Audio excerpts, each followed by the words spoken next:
저는 이제 닉네임 고대장으로 활동하고 있는 고경민 강사입니다. 반갑습니다. 저는 20대부터 직장 생활을 하지 않고 전업 투자를 하고 있습니다. 그리고 32살에 부동산 첫 강의를 시작했고, 그리고 이제 중개 사업소나, 지금 이제 43살입니다.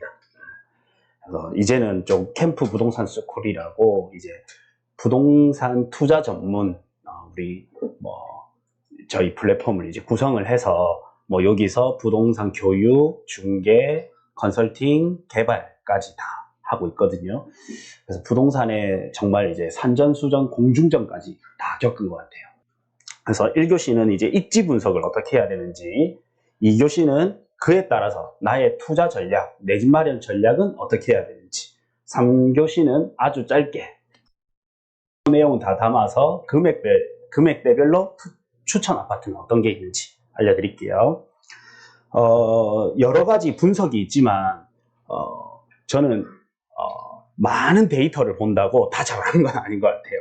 그러니까, 핵심 지표를 아는 게 제일 중요한 것 같습니다. 그래서 제가 10개 항목 정도를 추려봤는데, 입지에서 가장 중요한 거 4개. 저는 학교 상자, 이렇게 외웠거든요. 앞글자만 학교 상자. 그래서 학군, 교통, 상권, 자연환경. 이게 입지 4대 요소예요. 그 다음에 상품은 뭐냐면 아파트 자체를 볼 때 이제 브랜드, 세대수, 연식. 그 다음에 개발 호재가 여러 개발 호재가 있지만 이게 정리가 안 되면 이게 안 와닿거든요. 저는 어떤 짓까지 해봤냐면 전국에 있는 모든 개발 호재를 엄청 많아요. 이거를 다 정리하고 임장을 다녀봤어요. 그러니까 이게 개발 호재가 되는 것도 있고 안 되는 것도 있고 내 생각과 다르게 영향을 덜 받는 것도 있고 많이 받는 것도 있거든요. 근데 사실 제일 중요한 호재는 이 세 가지고, 그리고 이제 개발 호재 중에서 주거시설, 이게 가장 중요합니다. 이게 무슨 말이냐면, 자, 일자리가 들어오면 호재죠.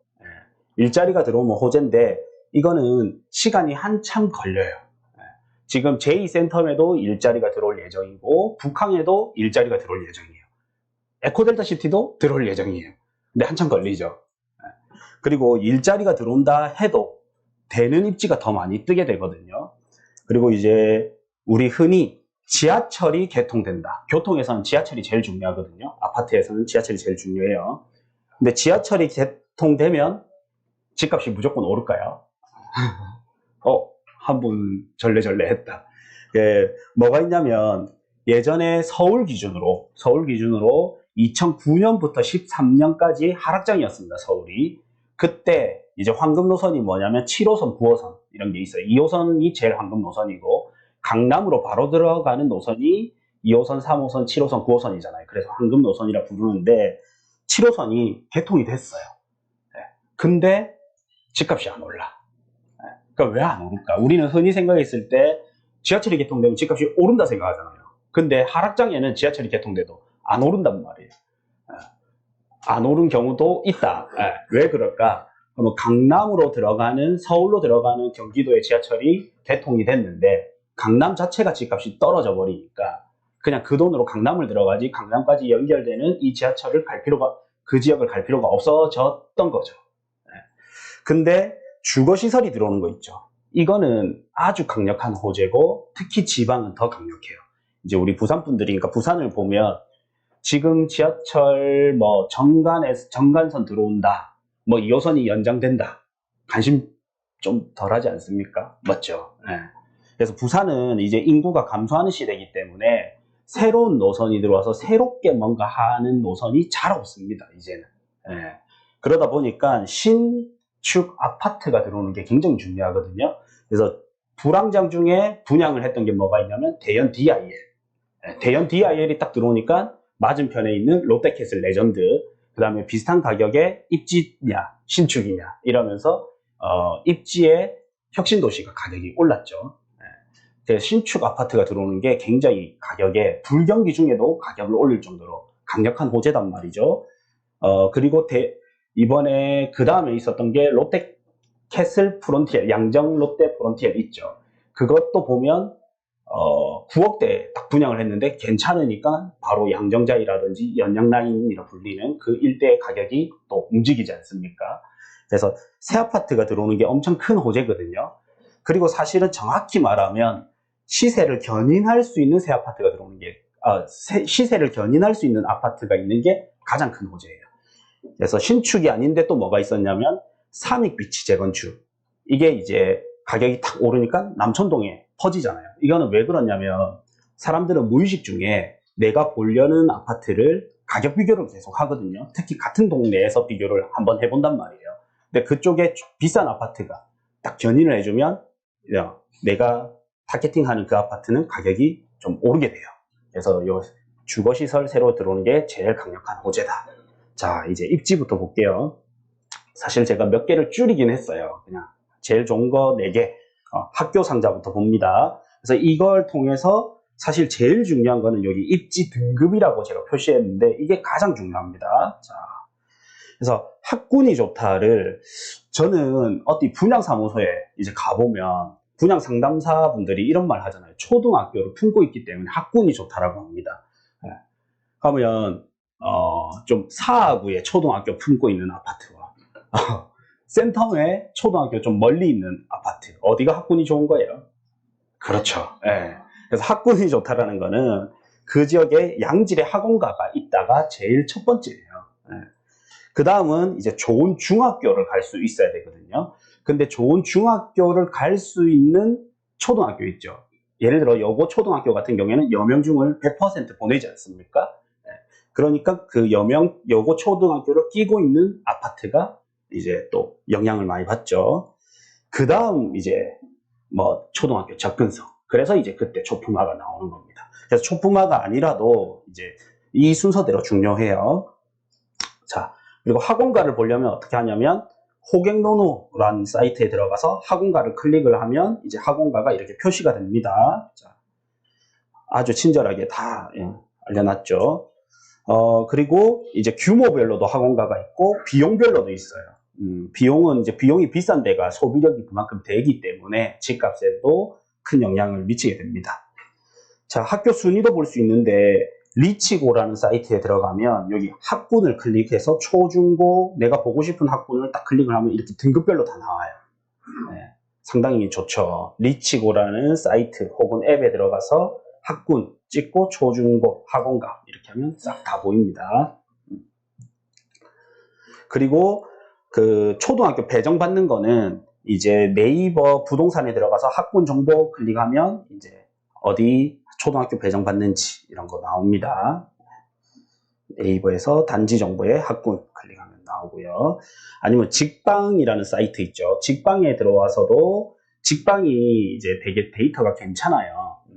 그래서 직방을 우리가 원룸 구할 때만 보는지 아는데 제가 알기로는 이제 직방에서 호갱노노를 인수한 걸로 알고 있거든요. 그게 꽤 됐는데 그러면서 데이터가 또 특히 더 좋아졌거든요. 그래서 이렇게 볼 수 있고 직방은 또 신축 아파트 빨리 찾을 때도 보기 좋아요.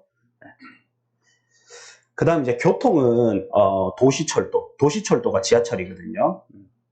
그래서 도시철도, 고속철도, 국도, 고속도로, 공항 이런 게 있지만 이제 아파트에서는 이 지하철이 가장 중요합니다. KTX 개통됐다 이런 거는 크게 중요하지 않아요.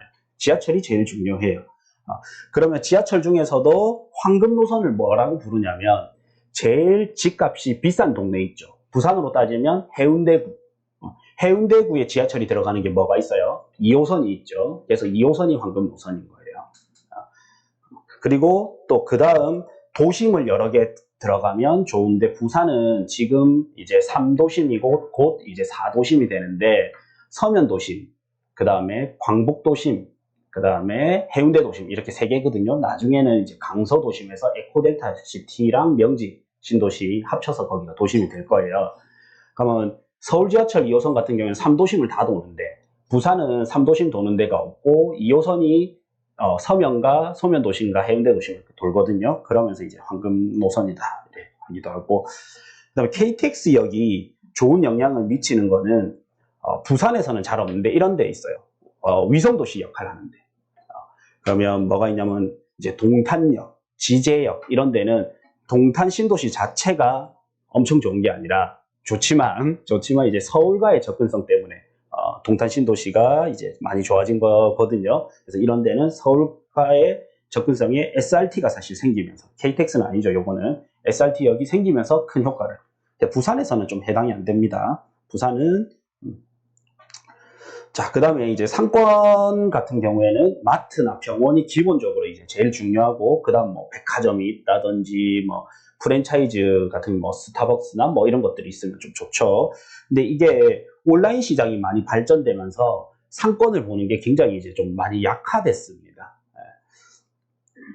그래서 호객논에서 상권을 더 볼 수 있습니다. 부산에서는 이게 너무 중요하죠. 이제 자연환경 하면 바다가 보인다, 바다 근처에 있다, 강이 보인다, 호수가 보인다, 하천이 있다 이런데, 보통 바다가 보이면 바다가 다른 수변 조망권을 압도할 정도로 바다가 제일 중요해지거든요. 근데 서울은 바다가 없잖아요. 그러니까 한강변이 중요한 거예요. 그러면 부산 같은 경우에는 이제 학교 상자에서 학군, 교통, 상권, 자연환경이 있는데 뭐가 제일 중요할까요? 네, 자연환경이 제일 중요해요. 서울은 그러면 뭐가 제일 중요할까요? 학군, 이제 하나씩 볼게요.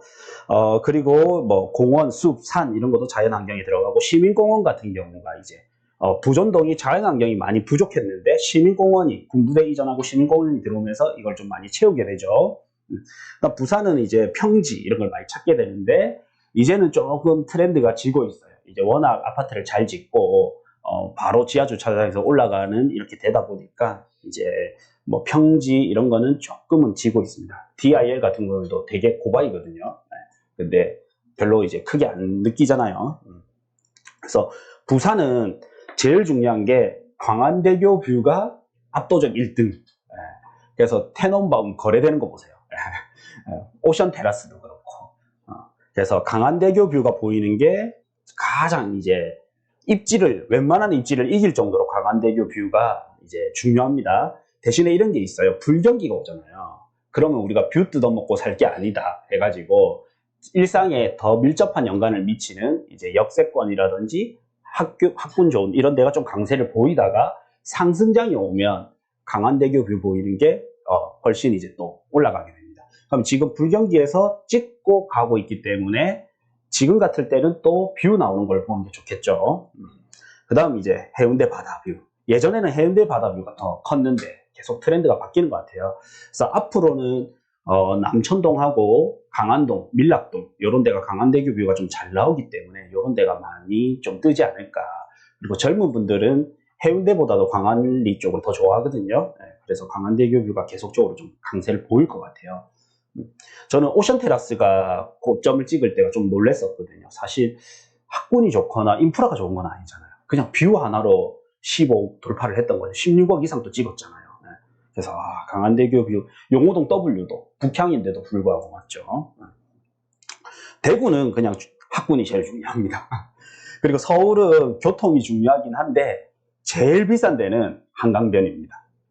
제일 비싼 데는 한강뷰고, 그 다음 교통, 학군 이렇고, 서울은 교통체증이 너무 심하다 보니까 교통이 되게 중요하고, 지방으로 올수록 교통체증이 좀 덜 하거든요. 그래서 교통보다는 이런 뷰나 학군이 좀 중요해요.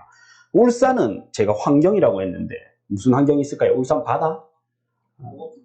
오, 맞아요.